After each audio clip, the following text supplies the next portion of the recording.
Hello everyone, welcome to my another vlog. Finally हम भी अब जा रहे हैं घर। और ये रहा हमारा बचा कुचा सामान। और कुछ भी नहीं है, जो था बस सही था। लिफ्ट में और जगह ही नहीं बचा था, बहुत सारा लगेज हो गया था हमारा। आखिरी बार के लिए मैं अपने रूम को देख रही हूँ। टाटा बाय बाय मेरे प्यारे रूम। ऐसा फीलिंग्स मुझे पहली बार हो रहा है। जिस जगह को छोड़ के मैं जा रही हूँ, उधर मैं कभी भी वापस ही नहीं आऊँगी। इससे पहले जहाँ कहीं भी गई हूँ, ऐसा लगता है कभी ना कभी तो फिर से आ ही जाऊँगी। पर अभी मैं कंफर्म हूँ कि मैं कभी भी लाइफ में जजदान तो वापस आने वाली नहीं हूँ। इसलिए बहुत ज़्यादा बुरा लग रहा था मुझे। गाड़ी में भी लगेज ही लगेज था। और ये रहा निकुंज, मेरा फ्रेंड। ये हमें छोड़ने जा रहा है अहमदाबाद। गाड़ी में जा रहे हैं हम, तो थोड़ा सा कम टाइम लगेगा हमें जाने के लिए अहमदाबाद। बस में जाते तो और भी ज़्यादा टाइम लगता। जसदान फोर्ट और ये जंगल जसदान के कितने पास था, पर हम इन 8 महीनों में एक बार भी नहीं आए घूमने के लिए। इसलिए अभी हमने रुक के थोड़ा बहुत फ़ोटो खींच लिया था। और थोड़ा अफसोस भी हो रहा था कि हम क्यों नहीं आए, इतने पास था ये सब। जसदान से बहुत अच्छी अच्छी यादें अपने साथ लेके जा रही हूँ मैं घर। कभी नहीं भूलूंगी, बहुत अच्छा कटा था ये 8 महीने इधर। अभी रास्ते पे आ गया था सिग्नल, इसलिए हम रुक गए थे। और ये था बकरियों का सिग्नल। बहुत यूनिक है ना। फिर थोड़ी देर जाने के बाद हम रुके थे चाय पीने के लिए। गुजरात की ये चाय मैं बहुत मिस करती हूँ अभी। इतना अच्छा चाय और कहीं भी नहीं बना था। ये सिर्फ गुजरात में ही मिलता है, इसलिए आखिरी बार हम गुजरात की अच्छी वाली चाय पी लेंगे। राजस्थान में मुझे अच्छे से शिफ्ट होने में और सेटल होने में 3-4 महीने लग गए थे। पता नहीं अब कर्नाटका जाके सेटल होने में कितना टाइम लगेगा। इधर तो मेरा बहुत अच्छा फ्रेंड्स भी बन गए थे।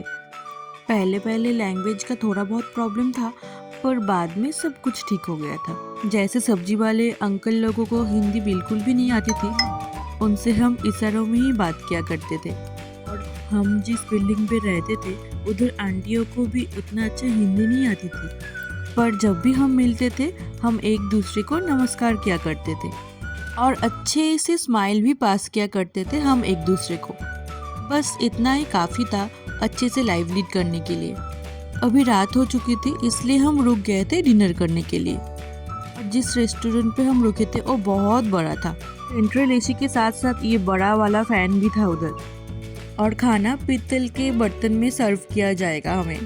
ये था नमकदानी, कितनी प्यारी है ना। मज़ा आ गया देखकर। और एक एक करके हमारा खाना आ रहा है अभी तो मुझे याद ही नहीं है हमने क्या क्या ऑर्डर किया था, पर खाने में सब कुछ ही बहुत अच्छा था। खाना देखने के बाद ही पता चल गया था खाना बहुत टेस्टी होगा, और निकला भी बहुत टेस्टी। सबसे ज़्यादा अच्छा था वो मसाला पापड़ और ये छाछ।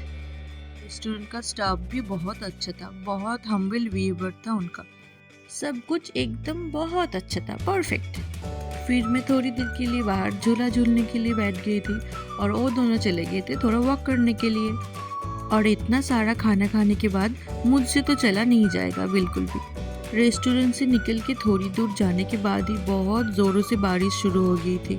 एकदम तूफान आ गया था। अभी हम पहुंच गए अहमदाबाद, और बारिश अभी भी चालू है। थोड़ा थोड़ा बारिश अभी भी हो रही है। स्टेशन इधर से 15 किलोमीटर दूर है, इसलिए हम इधर ही एक एक कप चाय पी लेंगे, फिर हम जाएंगे स्टेशन। हमें पहुंचने में थोड़ा लेट हो गया था, क्योंकि 15 किलोमीटर था, पर बहुत घूम घूम के आना पड़ा था। और बस हम ट्रेन में चढ़े और ट्रेन छूट दिया। निकुंज का अच्छे से हमने बाय भी नहीं बोल पाया। फ़ोन पे ही बाद में अच्छे से बाय बोल देंगे उसे हम। अभी रात के 1 बज चुके हैं, और कल से ही हम दोनों ने अच्छे से बिल्कुल भी नहीं सोया था, इसलिए अभी हम सो जाएंगे। ट्रेन अहमदाबाद से रात को 12:30 बजे छोड़ी थी, इसलिए सबको सोने में बहुत लेट हो गया था। इसलिए सुबह 10 बजे तक बिल्कुल भी ट्रेन में सो ही नहीं था। हम दोनों एकदम 10 बजे तक सोते रहे थे ट्रेन में। और सुबह उठते ही हम दोनों ने पी लिया था थोड़ा चाय। और सुकांत को ट्रेन में भी गर्म पानी मिल गया था। वो रोज़ सुबह गर्म पानी पीता है, जिसको जो चाहिए वो मिल ही जाता है। फिर हमने खाया गरम गरम समोसा। फिर स्टेशन से सुकांत ने बनाना भी खरीद लिया था, और मेरे पास तो थी चिप्स कुरकुरे ये सब खाने के लिए। ट्रेन में ऐसा लगता है कि कुछ ना कुछ बस खाते रहे हम। और मैंने चॉकलेट भी खरीद लिया था। बस अब खाते हुए आज का दिन जल्दी जल्दी निकल जाए। दिन में 2-3 बार करके साफ किया जा रहा था हमारा कोच। साफ सुथरा ही था, ज़्यादा गंदा नहीं था। बाहर से उतना कुछ खाना हमें मिल नहीं रहा था, इसलिए ट्रेन से ही खरीद लिया था हमने खाना दोपहर का। पर ट्रेन का खाना तो ट्रेन का खाना ही होता है, बिल्कुल भी कुछ टेस्ट नहीं था। साथ में हमने बहुत सारा पानी भी खरीद लिया था। पर ट्रेन में ये मिठाई वाली दही मिल रही थी, ये बहुत ज़्यादा टेस्टी है। इसको हम बंगाली में बोलते हैं मिष्टी दही। ट्रेन का दही भी इतनी टेस्टी होगी मैंने एक्सपेक्ट नहीं किया था। सच में बहुत टेस्टी थी दही। अभी हम पहुंच चुके हैं नागपुर। नागपुर पे ट्रेन थोड़ी देर के लिए रुकता है, इसलिए मैं भी थोड़ा ट्रेन से उतर गई थी। थोड़ा बाहर निकलने के बाद अच्छा लग रहा था। 2 दिन से ट्रेन में जा रही हूँ, बिल्कुल भी अच्छी नहीं लग रही और बस ये रात भी जल्दी कट जाए। आज सुबह बहुत जल्दी आँख खुल गई थी क्योंकि रात को भी हम बहुत जल्दी सो गए थे। आज सुबह मैंने पिया कॉफ़ी और ये कॉफ़ी बिल्कुल भी अच्छी नहीं थी। कॉफ़ी तो मुझसे पिया बिल्कुल भी नहीं जाएगा, इसलिए मैंने सुकांत को दे दिया। हमारी ट्रेन अभी वेस्ट बंगाल में एंटर कर चुकी है, बस और 2-3 घंटे। बंगाल में ट्रेन एंटर होने के बाद से ही हमें हमारी मनपसंद खाना मिलना शुरू हो गया था। मनपसंद खाना मिल जाए तो दिल तो वैसे ही खुश हो जाएगा और ऊपर से घर जाने की खुशी तो एक्स्ट्रा। अभी हम आ चुके हैं खड़गपुर जंक्शन। इसके बाद ही हम उतर जाएंगे ट्रेन से सातरगाछी स्टेशन पर।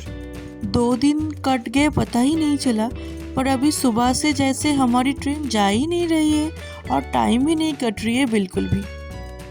1 घंटे का सफ़र भी अभी बहुत लंबा लगने लगा है। हम उतर गए हैं सातरगाछी स्टेशन पर। स्टेशन से रास्ते पर इतना सारा लगेज लेके जाना बहुत मुश्किल भरी काम है, करना तो पड़ेगा। कितने दूर नीचे से हमें ये भारी भारी लगेज उठाकर ऊपर तक लेके आना पड़ा। बेचारा मेरा हस्बैंड तो एकदम थक गया। एक तो आज की ये गर्मी और ऊपर से इतना भारी भारी बैग। और जिस गाड़ी से हम घर जाने वाले थे वो भैया भी आने में बहुत टाइम लगा दिया था। सबसे पहले हम दोनों ने पिया चाय। मैं बहुत ज़्यादा मिस कर रही हूँ गुजरात की चाय को। ये उतना टेस्टी नहीं था सच बोलूँ तो। एक के बाद एक बस आ रही है जा रही है, आ रही है जा रही है। जितना भी लोग था सब लोग भी चले गए थे, सिर्फ मैं और मेरा हस्बैंड ही रह गए थे उधर। फाइनली 1 घंटे के बाद गाड़ी आ चुकी थी और मुझे लगी थी जोरों की भूख, कुछ तो खाना ही पड़ेगा रास्ते पर। फिर हमने रास्ते पर ही थोड़ा बहुत नाश्ता कर लिया था। अभी हम जा रहे हैं घर की तरफ। अभी हमें घर पहुंचने में टाइम लग जाएगा 1 घंटे से भी ऊपर। आज के लिए इतना ही, फिर मिलते हैं अगले व्लॉग पर। Please subscribe my channel, like and comment on this video. Thank you. Tata.